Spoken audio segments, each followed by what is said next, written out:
Alors nous sommes satisfaits aujourd'hui, si vous voulez, de ce délibéré-là, parce que ce qui a été prononcé, c'est un rappel aux règles. En fait, M. Ogis, il s'est comporté comme un quasi-délinquant alors qu'il est dépositaire de l'autorité publique.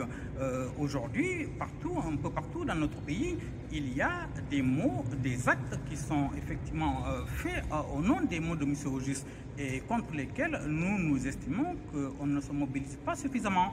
Donc aujourd'hui, le tribunal a rappelé la loi et nous en sommes satisfaits et ça doit servir d'exemple aussi aux autres élus.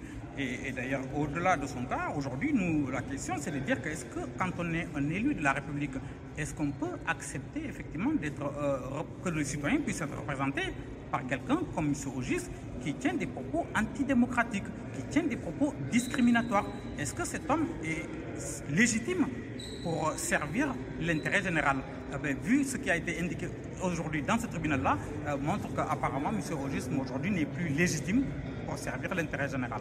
Donc il a écopé d'une peine avec 12 000 sursis. euros d'amende, voilà. Dont effectivement 8 000 voilà, à terme, et 1 an d'inéligibilité avec sursis.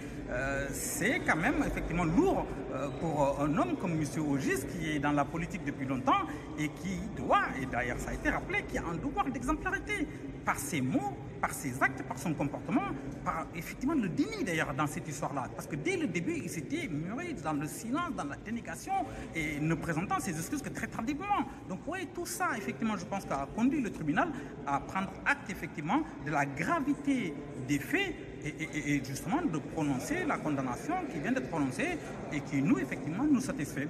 Parce qu'initialement, moi je me souviens très bien, au début de cette affaire, dans mon environnement familial, professionnel, on m'a indiqué « bravo pour ce que vous faites ». Mais en réalité, M. Ogis est si puissant qu'il ne se passera rien. Eh bien, la preuve est là qu'il se passe toujours quelque chose parce que nous sommes en démocratie, nous faisons confiance à la justice française, à la justice de notre pays, liberté, égalité, fraternité. Alors aujourd'hui, est-ce que vous demandez à M. Ogis de démissionner de ses mandats électifs ou vous estimez qu'il n'a pas à le faire puisqu'il est condamné avec sursis? Dès le départ, nous avons demandé la démission de M. Ogis. Je pense qu'aujourd'hui, encore plus, nous le demandons parce que pour nous, il n'est plus légitime pour servir l'intérêt général, tout simplement. Et d'ailleurs, les autres élus, ils doivent en tirer les conséquences en se désolidarisant. SOS Racisme et la LICRA ont fait un communiqué dans lequel, d'ailleurs, on demandait la démission de M. Ogis et surtout le fait aussi que les autres élus se désolidarisent.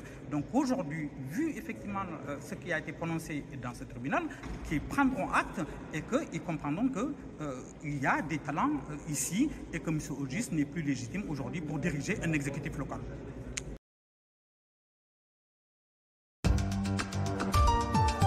Actu.fr